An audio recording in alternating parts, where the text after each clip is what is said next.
नमस्कार साथियों, स्वागत है आपका हमारे YouTube चैनल में।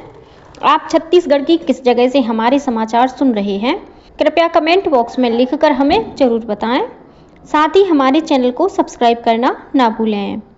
रायपुर से प्रस्तुत हैं छत्तीसगढ़ के प्रादेशिक समाचारों के साथ में रजनी शुक्ला। पहले मुख्य समाचार। राजधानी रायपुर में कल से शुरू हुआ जनजातीय गौरव दिवस और अंतर्राष्ट्रीय लोक नृत्य महोत्सव। मुख्यमंत्री ने किया शुभारंभ। प्रधानमंत्री नरेंद्र मोदी बिहार के जामुई से आज जनजातीय गौरव दिवस का शुभारंभ करेंगे। प्रदेश में समर्थन मूल्य पर कल से धान खरीदी की हुई शुरुआत। और नागपुर से कोलकाता जा रही फ्लाइट में बम होने की अफवाह के बाद रायपुर एयरपोर्ट में कराई गई इमरजेंसी लैंडिंग।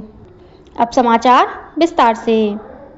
भगवान बिरसा मुंडा की 150वीं जयंती के अवसर पर मुख्यमंत्री विष्णुदेव साय ने कल रायपुर के साइंस कॉलेज मैदान में 2 दिवसीय जनजातीय गौरव दिवस और अंतर्राज्यीय आदिवासी लोक नृत्य महोत्सव का शुभारंभ किया। कार्यक्रम के शुभारंभ अवसर पर 21 राज्यों के आदिवासी नर्तक दलों के कलाकारों ने आकर्षक मार्च पास्ट किया। इस अवसर पर मुख्यमंत्री ने कहा कि पीएम जनमन योजना के तहत विशेष पिछड़ी जनजातीय समुदाय के गांव में बुनियादी सुविधाओं का विकास हो रहा है। केंद्र सरकार द्वारा आदिवासी गांव के समग्र विकास के लिए धरती आबा जनजातीय ग्राम उत्कर्ष अभियान शुरू किया गया है। इससे छत्तीसगढ़ के 6,691 आदिवासी गांवों में बुनियादी सुविधाओं का विकास और जनजातीय समुदाय के कल्याण के काम होंगे। मुख्यमंत्री ने कहा कि छत्तीसगढ़ के सभी जिलों में जनजातीय गौरव दिवस का आयोजन किया जाएगा। रायपुर में हो रहे इस राज्य स्तरीय कार्यक्रम के तहत 2 दिनों तक विभिन्न विषयों पर संगोष्ठी, जनजातीय चित्रकला प्रदर्शनी के साथ ही देश के 21 राज्यों के 28 आदिवासी नर्तक दल सांस्कृतिक कार्यक्रमों की प्रस्तुति देंगे। राज्यपाल रमेन डेका और मुख्यमंत्री विष्णुदेव साय ने जनजातीय गौरव दिवस के अवसर पर प्रदेशवासियों, खासकर जनजातीय समुदाय को शुभकामनाएं दी हैं। प्रधानमंत्री नरेंद्र मोदी आज 15 नवंबर को बिहार के जमुई में जनजातीय गौरव दिवस पर आयोजित समारोह में भाग लेंगे। इस आयोजन के साथ ही भगवान बिरसा मुंडा की 150वीं जयंती वर्ष समारोह की शुरुआत हो जाएगी। प्रधानमंत्री इस अवसर पर आदिवासी समुदायों के उत्थान और क्षेत्र के ग्रामीण तथा दूर दराज इलाकों में बुनियादी ढांचे में सुधार के लिए 6,640 करोड़ रुपए से अधिक राशि की कई विकास परियोजनाओं का उद्घाटन और शिलान्यास करेंगे। जनजातीय गौरव दिवस के अवसर पर प्रधानमंत्री श्री मोदी वीडियो कॉन्फ्रेंसिंग के जरिए छत्तीसगढ़ में हो रहे समारोहों को संबोधित करेंगे। साथ ही पीएम जनमन योजना में शामिल जिलों के हितग्राहियों से चर्चा करेंगे। प्रधानमंत्री के इस कार्यक्रम का पीएम जनमन योजना में शामिल जिलों में सीधा प्रसारण कर 2 तरफा संवाद की व्यवस्था की जाएगी। पीएम जनमन और धरती आबा जनजातीय ग्राम उत्कर्ष अभियान के तहत ग्राम, विकासखंड और जिला स्तर पर योजनाओं का प्रचार प्रसार के साथ ही आज से 26 नवंबर तक सभी चिन्हांकित गांवों में विशेष ग्राम सभा का आयोजन किया जाएगा। मुख्यमंत्री विष्णुदेव साय ने भगवान बिरसा मुंडा की जयंती पर उन्हें नमन किया है। उन्होंने प्रदेशवासियों को जनजातीय गौरव दिवस की बधाई दी है। उन्होंने देश के अमर नायकों और बलिदानियों को नमन करते हुए कहा कि भगवान बिरसा मुंडा जननायक थे। उन्होंने आदिवासी समुदायों को जल, जंगल, जमीन के बारे में जागरूक किया और उन्हें अपने हक की लड़ाई लड़ने की प्रेरणा दी। बिरसा मुंडा ने तत्कालीन ब्रिटिश साम्राज्य की नीतियों का विरोध किया और आदिवासियों की सामाजिक आर्थिक उन्नति के लिए जीवन भर काम किया। उनके क्रांतिकारी विचार और देश प्रेम की भावना आज भी हम सभी को प्रेरित करती है। प्रदेश में समर्थन मूल्य पर धान खरीदी कल से शुरू हो गई है। मुख्यमंत्री विष्णुदेव साय ने बालोद जिले के गुंडरदेही विकास खंड के भाटा गांव से धान खरीदी का शुभारंभ किया। इस अवसर पर उन्होंने किसानों से खरीदी केंद्रों में दी जा रही सुविधाओं की जानकारी ली। मुख्यमंत्री ने कहा कि इस बार 27 लाख से अधिक किसानों ने धान बेचने के लिए पंजीयन कराया है। सरकार द्वारा धान का भुगतान 72 घंटे के अंदर सुनिश्चित किया जाएगा।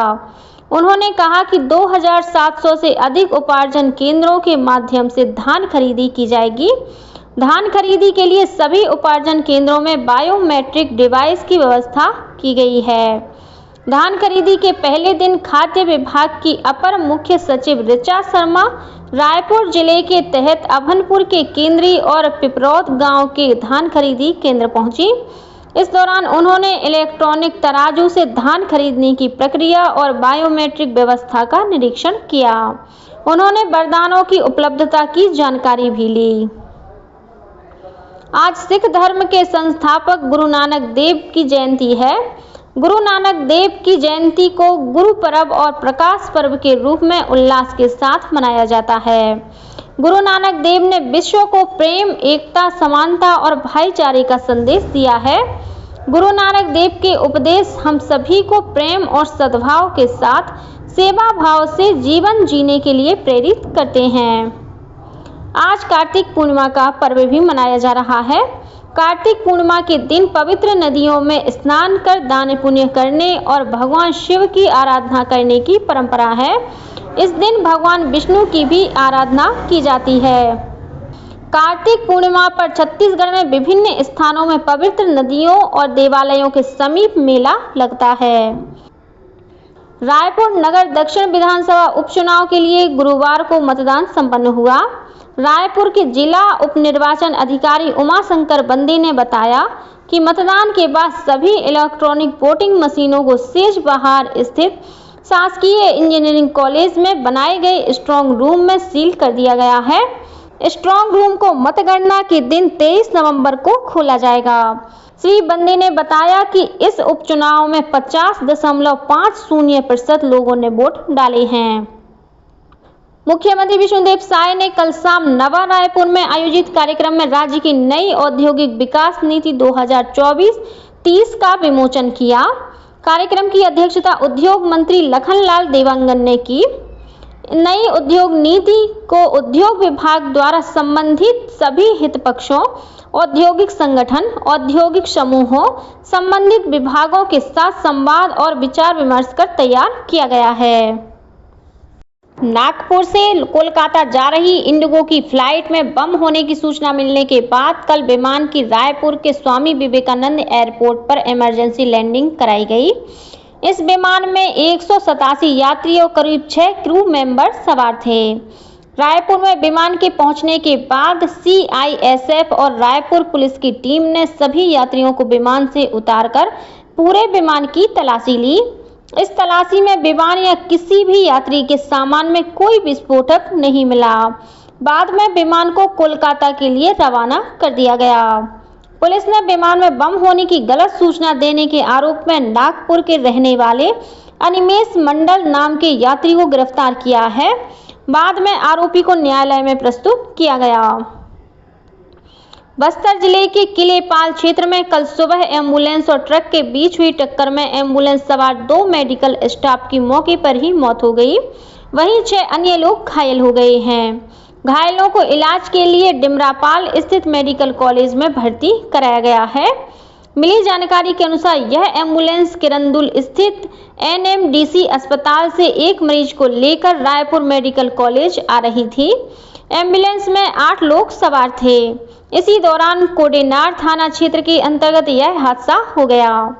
इधर गरियाबंद जिले में बीती रात ड्यूटी के बाद देवभोग वापस लौटते समय SDM तुलसीदास मरकाम की गाड़ी अनियंत्रित होकर धवलपुर नाले के पास पलट गई। इस घटना में SDM और तहसीलदार विजय सिंह को मामूली चोटें आई हैं। वहीं गाड़ी बुरी तरह से क्षतिग्रस्त हो गई है। दक्षिण पूर्व मध्य रेलवे द्वारा बिलासपुर कटनी सेक्शन के नौरोजाबाद स्टेशन को तीसरी लाइन से जोड़ने के लिए यार्ड रिमॉडलिंग का कार्य 24 से 30 नवंबर तक किया जाएगा। इसके कारण इस मार्ग से गुजरने वाली 24 गाड़ियां रद्द रहेंगी। वहीं 2 गाड़ियां परिवर्तित मार्ग से होकर चलेंगी। रद्द होने वाली गाड़ियों में Bilaspur Indore Narmada express, Bilaspur Bhopal express, Jabalpur Ambikapur express, Bilaspur Rewa express और रीवा चिरमिरी पैसेंजर सहित 24 गाड़ियां शामिल हैं। बस्तर संभाग के सभी जिलों में इन दिनों बस्तर ओलंपिक का आयोजन किया जा रहा है। नारायणपुर जिले के अबूझमाड़ जैसे दुर्गम इलाके में बच्चों से लेकर बुजुर्गों में बस्तर ओलंपिक को लेकर उत्साह देखा जा रहा है। बस्तर ओलंपिक के आयोजन का मुख्य उद्देश्य राज्य के जनजातीय बहुल क्षेत्रों के खिलाड़ियों की खेल प्रतिभा को निखारना है। नारायणपुर के बोरावण्य गांव के खिलाड़ियों ने इस आयोजन की सराहना की है। बस्तर ओलंपिक के पहले चरण में 6 से 16 नवंबर तक विकासखंड स्तरीय खेल प्रतियोगिताएं आयोजित की जा रही हैं। वहीं दूसरे चरण में 19 से 26 नवंबर तक जिला स्तरीय खेल प्रतियोगिताएं आयोजित की जाएंगी। इसके बाद अंतिम चरण में संभाग स्तरीय खेल प्रतियोगिताएं होंगी। बस्तर ओलंपिक के तहत खो खो, कबड्डी, वॉलीबॉल, ऊंची कूद, फुटबॉल, गोला फेंक, तीरंदाजी और बैडमिंटन जैसे खेलों का आयोजन किया जा रहा है। और अब पेश है मौसम का हाल। प्रदेश के वातावरण में नमी की मात्रा धीरे धीरे कम हो रही है, जिसके कारण न्यूनतम तापमान में मामूली गिरावट हो रही है। कल 16 नवंबर से न्यूनतम तापमान में कमी होगी और ठंड बढ़ने लगेगी। और अब कुछ अन्य समाचार संक्षेप में। केंद्रीय उपभोक्ता संरक्षण प्राधिकरण ने कोचिंग संस्थानों द्वारा भ्रामक विज्ञापनों पर रोकथाम के लिए दिशा निर्देश जारी किए हैं। उप मुख्यमंत्री अरुण साव आज मुंगेली में प्रधानमंत्री आवास योजना शहरी के प्रदेशव्यापी हितग्राही सम्मेलन का शुभारंभ करेंगे। केंद्रीय आवास और शहरी विकास मंत्रालय ने छत्तीसगढ़ के नगरीय निकायों में ठोस अपशिष्ट प्रबंधन के लिए 230 करोड़ रुपए मंजूर किए हैं।